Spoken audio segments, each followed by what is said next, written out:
And, you know, back in the 70s when a lot of folks went out to the rural communities and started the organic movement.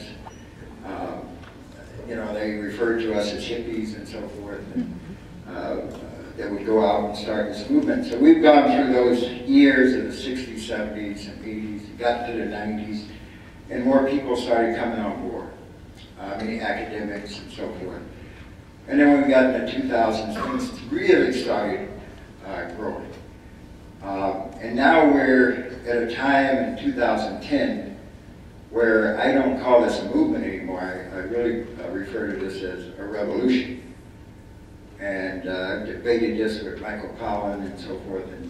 And I really think we have a revolution, a good revolution that has been started, has a history as we move forward.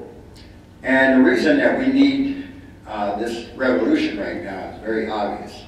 When you really think about what just happened a few days ago in Haiti, it's a stark example of a country that didn't have a local food system.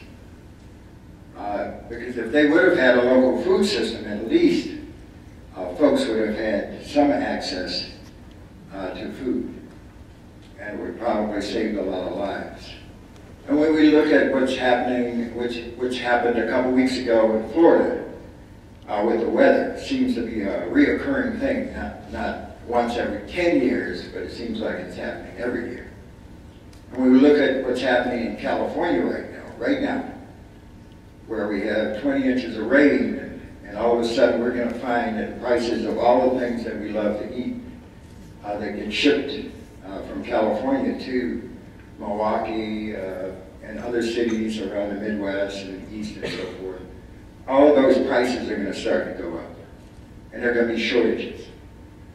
And the reason for that, of course, is because we've lost many of our mid-sized farmers, rural farmers, who used to produce some of this food.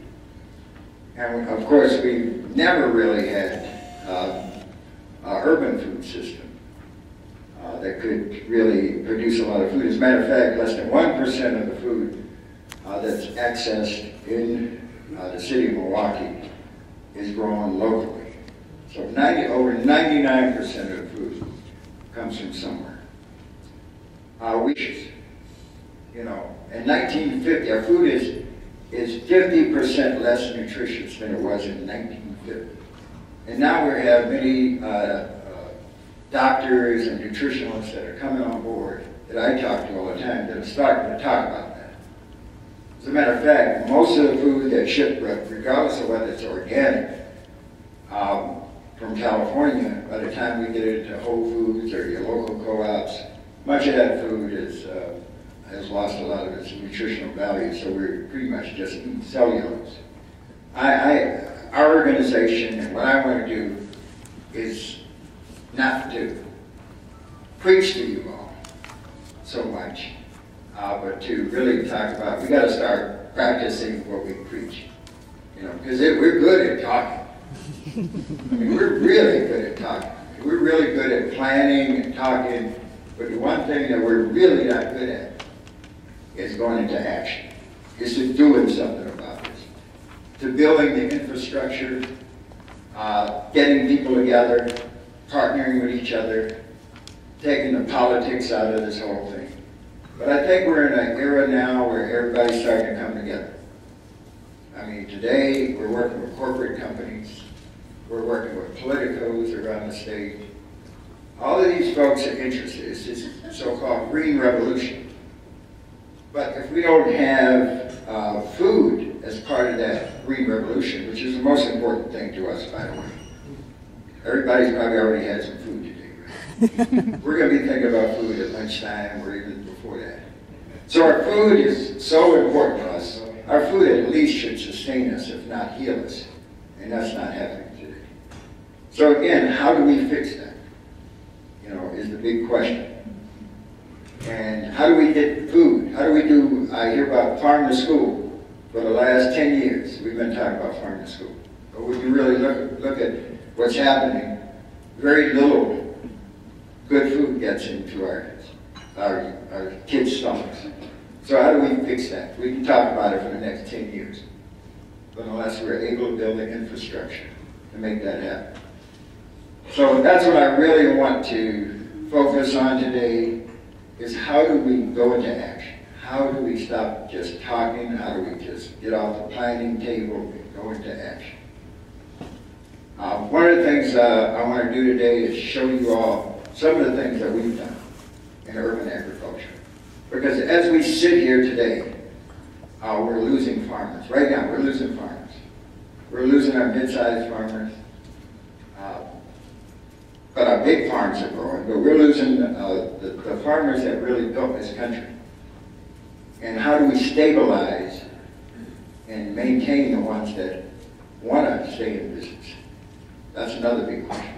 How do we fix that piece?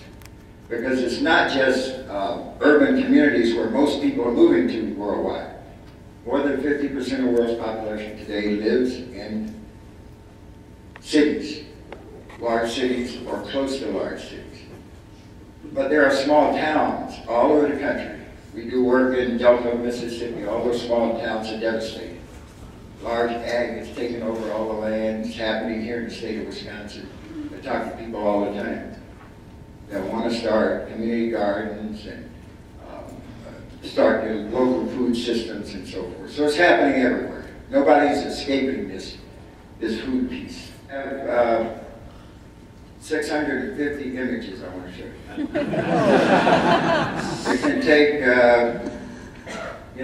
30 minutes, or it can take 30 hours, depending on how we do this. But I want to show you what we do in Growing Power, where we started, some of the historical stuff, and where we are today.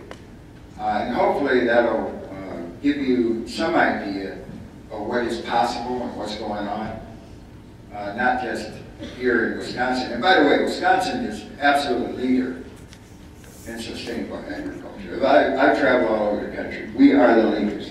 We always have been.